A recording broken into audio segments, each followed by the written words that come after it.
Q&A. All right. So, generosity of compassion, generosity of mercy, generosity and humility. These are three critical places to exercise our own soul trait as we model for our children what forgiveness really looks like. Okay, so if you have any questions, you can unmute yourself. Let's dive in. Let's chat. Anybody have a question? Unmute yourself. Show me your lovely faces. My 3-year-old, 4-year-old now, he has a lot of anger issues, and I think that's my fault. But how do I help him with that? I guess it could stem from I do a lot of yelling. I do a lot of angry yelling, and I struggle with that. Yeah. Candace, it's always going to start with you.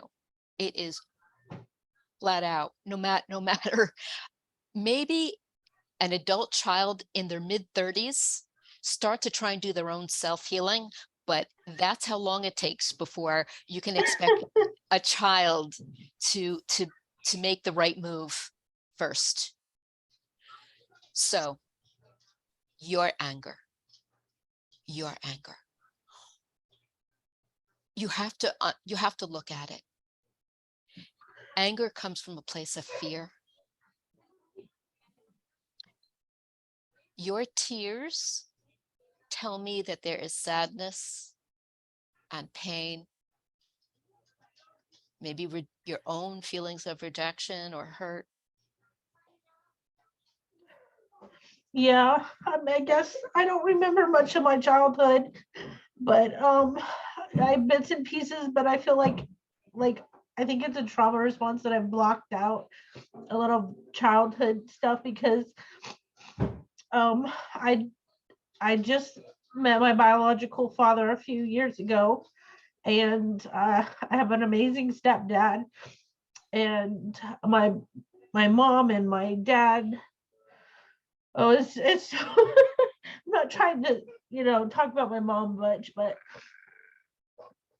um I have a biological father, an adopted father, and a stepdad. So if that can explain anything in there, Absolutely. Mhm. that in itself is a whole package. I guess. But I do I don't want to yell, but I do, and I've been trying to work on it. And but I just see my 4-year-old now. He covers his ears when something bad happens, and I know that's my fault. I've conditioned him that way, and I don't want to see him do that. Candace, I want to give you a simple action step. Can I do that? Yes. Okay. You know that you have a lot of your own pain and trauma to heal from. You have to talk to someone safe and just get that all on the table. You do have to do that because none of this will go away just with time because it's stuck. Why not? Can It's I just stuck. bury it under and just let it go? No, no, You no, know, why I don't? know, I know, I know, you know, and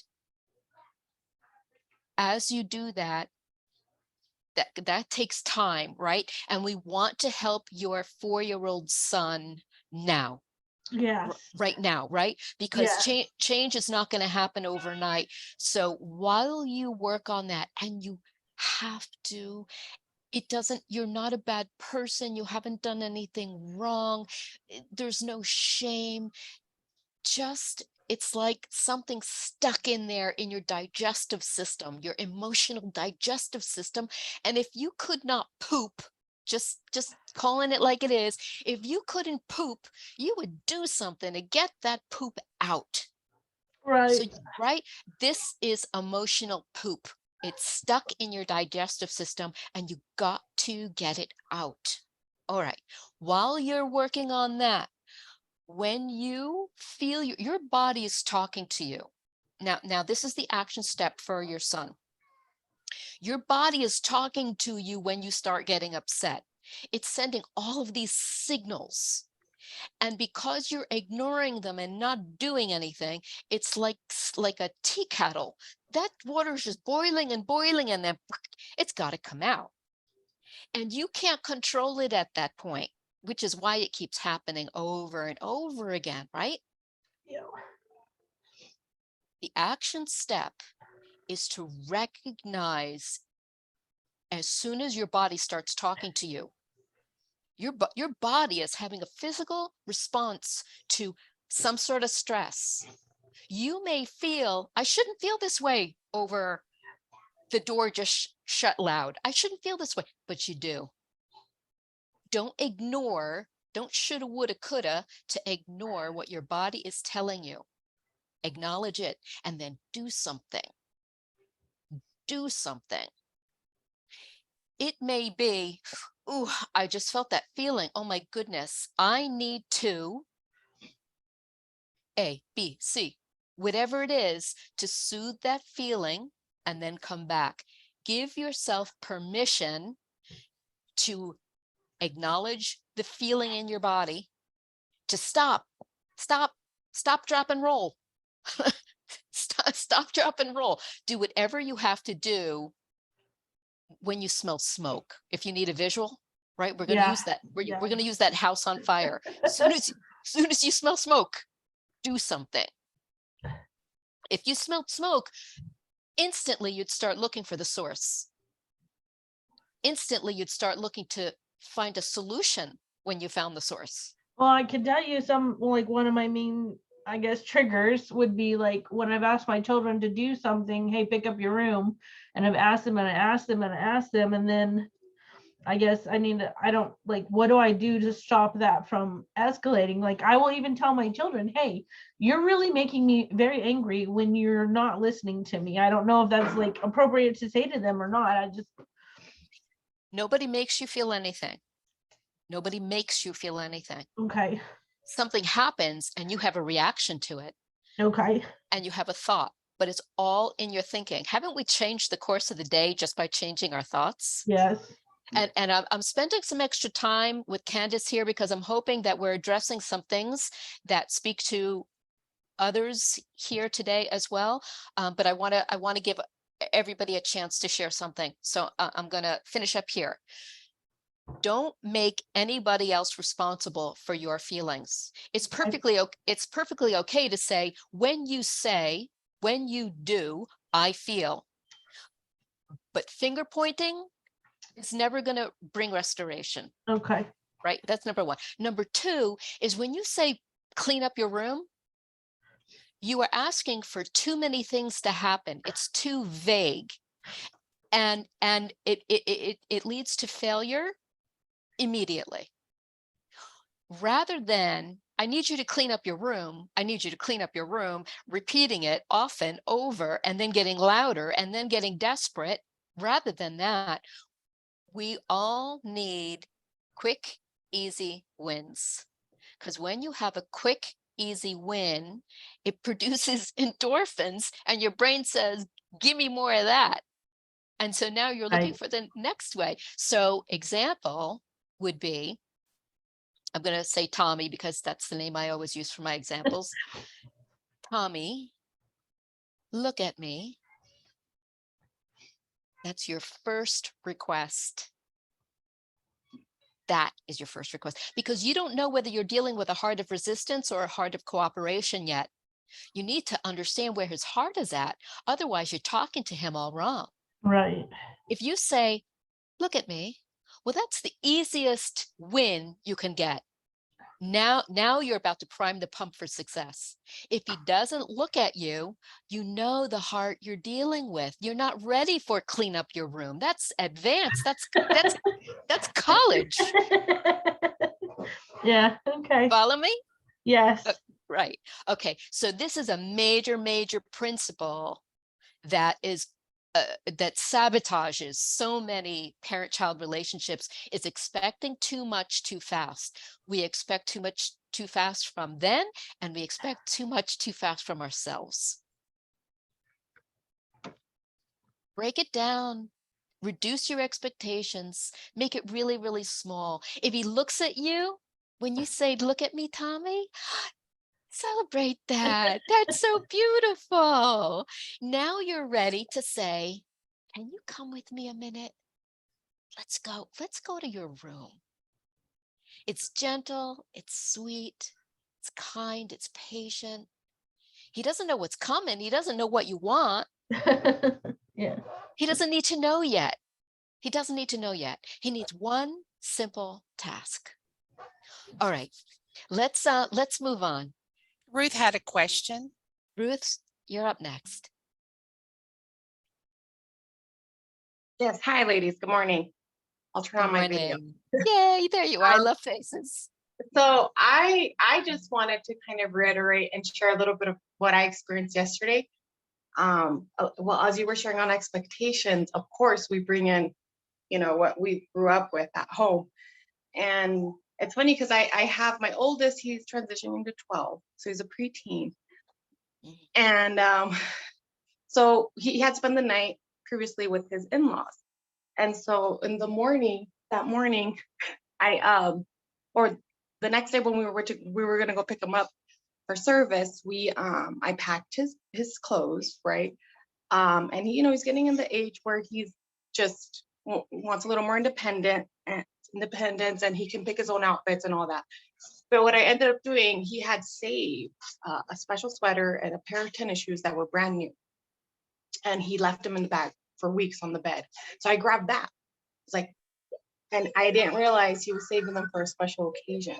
So we come home that evening, he's very upset, and I realized I messed up. Like I didn't, and as he's getting upset, I'm getting upset because I'm like, this is so, like, in my eyes, it was just something, I know it was important to him, but for me, it was like, why is he getting upset over clothes that I grabbed? Like and I had mixed up clothes, and then I'm so grateful for my husband because he was able to kind of remind me, like, just calm down and talk to him, apologize, the validation. And it hit me because as I was getting triggered, I wanted to slap it out of him, right? I'm like, stop acting like that. It's just clothes. Because that's how I was treated growing up. I had to shake things off. I wasn't able to be stuck in my feelings. I wasn't allowed that. But so I kind of sat in that a little bit, and I didn't ask him to forgive me, but I apologized. I was like, you know what? I'm sorry. I didn't know that was gonna make you upset.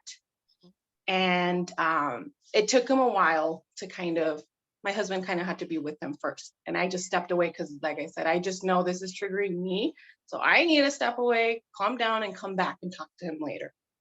And so, I would love for you, if it happens again, or even because it's so recent, I would love for you to do this little experiment. Okay. Like, and you can do this. Remember yesterday when XYZ, when this thing happened, and I responded this way. I know I said I'm sorry, but do you forgive me? Bring it back to that, and discover the feelings, the cleanness, the full restoration that happens when you take that extra step. Yeah, I did. I ran right over there. I ran right over there. I was like, you forgive me from yesterday? I'm so sorry. I touched your stuff, and I gotta learn how to maneuver teens because I don't know what I'm doing with that age. I can do preschoolers. Okay, maybe we'll have Thank- to work that into a Yeah. class training. Yes, thank you, thank you. Yeah, but Uh-huh. this was awesome. Lots of good stuff. Thanks for sharing your story. Okay, anybody else have an example or a question? Sometimes it's not a situation with our own children, but a situation with our own grown parents, right? Where the dynamic is the other way around. It's not from you to the younger one, it's from you to the older one. Jen has a question. Go ahead, Jen, unmute yourself. Hi. Hello, hello. Hi, Jen. Hi. I listened to the previous call. I just put it on my board. It was the the what do you do? What did you do? The confession. And then why was it wrong to teach the values and humility? And then what could you have done differently for the self-awareness? And I just listened to the call earlier today, and I feel like that's going to be so much better than just the timeout, because I was doing like 7 minutes of timeout because my two boys are 7. Mm, And then I was like, but it was almost to get them away from me. And I was realizing that I was like, oh, good. Now I'm almost punishing you and you're upset about this. And now that's making me happy because in this moment, I want to see you unhappy. And I was like, well, why am I? And I'm a human, right? But I started realizing like I'm praying about it these past few months because I don't want to feel like that. I want to help them work through their problems here. So then when they go out in society, when they're older, they're able to work through these emotions. And so today when I listened to this, I was like, this is so good because even in my marriage, I was like thinking, when they're like, oh, your children should see you and your spouse argue like in a healthy way. I don't know what that is. It's like my husband and I are very good. And then all of a sudden it's like, something small happens and then we're going at it, but then we always apologize in front of the children. But I think using that, would you forgive me thing and not just, I'm sorry. And, whatever. And they're just small arguments, but, our children do see that. But I think even using this, and not for them seeing me storm off, because sometimes I separate myself when my husband and I are arguing about something. And I'm like, okay, I need to go take a minute. Oh, no, I'm sorry. I don't do that. I'm like, I'm going because I can't deal with this right now. And I run away and I slam the door. And I remember doing that and my mother doing that as a child. And the backlash, like I remember the rage that would come out when she was stressed out. And I take that and I'm working through it with my children, but sometimes my marriage, I just run away instead of maybe saying like, I need to take a break right now and then collect my thoughts and then use this model with my husband in front of my children. I think that this is even good because what I wanted to say, which is more of a comment, is sometimes I want to know, like if my husband was in the wrong, I want to know what is he going to do differently next time. So I'm assured that he understands why I'm upset, because I think sometimes the conversation is too long. Like it's the same theme, but we're talking about the situation and not the actual root of the issue, exactly. Yes. Yes. Like, oh, this was a trigger because finances were brought up. Oh, okay. So now we know, and I want to hear validated, like, this is why this upset me, or I understand why you're upset, Jen, because of this. And then that makes me feel more understood. So I can imagine how it would make my children feel understood as well. Yes. So anyway, I just wanted to thank you for that. Yeah. Yeah. And it's very good to, even if you struggle with it, even if you forget it in the moment, but it's very good to have set steps, simple steps to follow, because when life starts turning your household sideways and you can't think, you're like, or you derail, it's good to have something to fall back to that is plug and play. It's just plug and play. It's already been thought about. It's already been worked out step by step, and it lands in a good place. It's just really good to have these systems, and for children to know, well, what am I? They don't know what they're supposed to do. They don't feel like doing the things that they don't even really understand yet. So when you can give them these little action steps and over the course of time begin to unpack the deeper, more like the life principles underneath them, now you're you have a foundation that you can build upon. Yes, and I think like the steps, even having them on my wall, so the consistency for my husband and I, like whatever I say, like to my husband, like, oh, this is what I was thinking behavior wise. He's like, oh, great, that sounds great. But it's like sometimes we're not on the same page, and so he'll be working. He's a firefighter, so he'll work for 3 days straight, and I don't see him. And then he comes home, and the kids are of course excited, and now they're acting out, and then like he's parenting differently, and the consistency, you know. So but a quick question I have is, so my 3-year-old, who's going to be 3 next week, he started saying, he heard us talk to our older children about the word stupid and how we shouldn't say it. And he now is saying, oh, you're stupid, mommy. You know, like, and today I was just wrapping a gift for somebody, and he was helping me, and he was eating his little peanut butter sandwich, and he just looks at me and he just looks and says, you're stupid, mommy. And I'm like, okay, I'm gonna ignore it. And I'm like, and then he's like, stupid, stupid, stupid, stupid. And I'm like, you know, and then I was just praising my other children, like, oh, Hudson, thank you for playing so nicely, or, you know, thank you for helping the baby. And then all of a sudden he realized, like, oh, I love you, mom. You know, now he's changing his words. But I'm like, is ignoring, because I think for our older kids who understand this stuff, like they can understand why we don't say that to people, or why we don't call a toy, you know, that was stupid. But for my 3-year-old, I'm like, he is doing it because probably attention seeking, I'm guessing. But what would you recommend when they use this language? Because he's also substituting things, like he'll say like a dee-da, you know, he'll substitute the word, and then he'll say, you're a dee-da, mommy. And I'm like, oh, well, I guess that's better than stupid, but like, is the intention still the same? Like, I don't know. Right. So there's two principles to share with you. One is that kids are experimenting all the time, and your job is to just make sure they learn something from their experiment that's repeatable. So at 3, he's still quite young for that. But as this moves into 4 and 5, you just want to, without any angry feelings, be like, oh, well, when you try this, when you experiment with that behavior, this is what you're looking for. This is what you can expect next, and have at it. Have at it. Do your experiment. That's one. But for little ones who are just sort of like, you know, they can't think.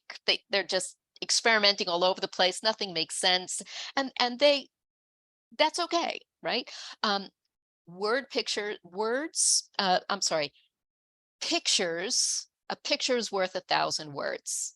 So anytime you can find something like our Lord used parables, right, that were very relatable to teach spiritual principles, and that was really, really effective.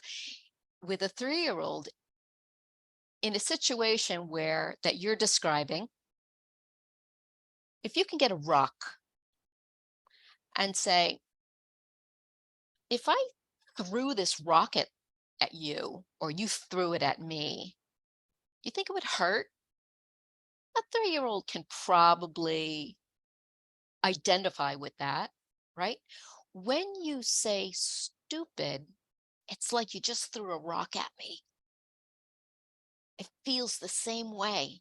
Did you mean, find his intention? We're looking for intention. Do you want to hurt me? Are you trying to hurt me? Do you know that when you, right? We're asking, because your job, I'm saying this to each and every one of you, your job is to get information before you take action. And the more information you have is the more appropriate your action will be. The more information you have is the more appropriate and effective your action can be. So finding out his intention and letting him understand, like a rock is a really good visual for that. Yeah, thank you so much. That really helps.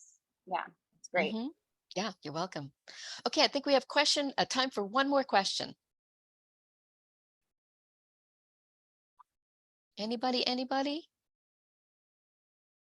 questions? This has been such a good conversation. You guys asked the best questions. I hope that no matter who's asking the question, that you can find a way to customize it for your particular situation, because I'm trying to hit on principles rather than just the symptom. Everything that happens in a day is symptoms of a deeper theme. And if you can identify what the theme is, then every time you see the symptoms, you'll know what bucket to go to and grab the tools from that bucket. When I work with a client, that's what I'm doing, is hearing the symptoms, identifying the buckets, and then putting tools in those buckets. And that's kind of the visual that I want to encourage you to have as a model for dealing with the affairs of your day, no matter what the age of the child is. A practical tool. Mhm. Oh, Loyola, I think you're seeing my question. I just, whoops, sorry. Oh. Yeah, I just wanted to know if you had a list of maybe, or like maybe a PowerPoint with your list of tools, like kind of like a toolbox, what to use on specific scenarios, or maybe even just a general toolbox for parents to kind of go back to those visuals. I'm a visual learner, so those are really helpful and great reminders. Yeah, so I'm going to think right off the top of my head here. It would be messy for me to right now at this time in our conversation to talk about tools, but what I can, and I'm going to do it on the fly here, is identify some common buckets, some common themes, some common toolboxes, and maybe on another time we could talk about the tools that go in that toolbox. So one theme, one bucket, one toolbox is words. Words. We tend to be very messy with our words. We tend to say things knowing we're not being heard, expecting to not be heard, and that's a big problem. So in terms of themes, our words, we could spend tons of time just talking about that. Another theme might be your systems, predictability. Can a child test you and know what to expect? Or are you operating in knee-jerk reactions based in the moment? Because that's too complicated for a child's brain to figure out as they're experimenting and testing things. If you say yes to something one day and say no to it another day, well, how is a child supposed to learn anything? How is a child supposed to be able to test it and come to conclusions? That child will remain immature in their behavior, in their understanding of relationships, in their understanding of the way the world works, if there is a lack of consistency as they test things. So I'm going to stop it there. Great conversations. I can't wait to, I think tomorrow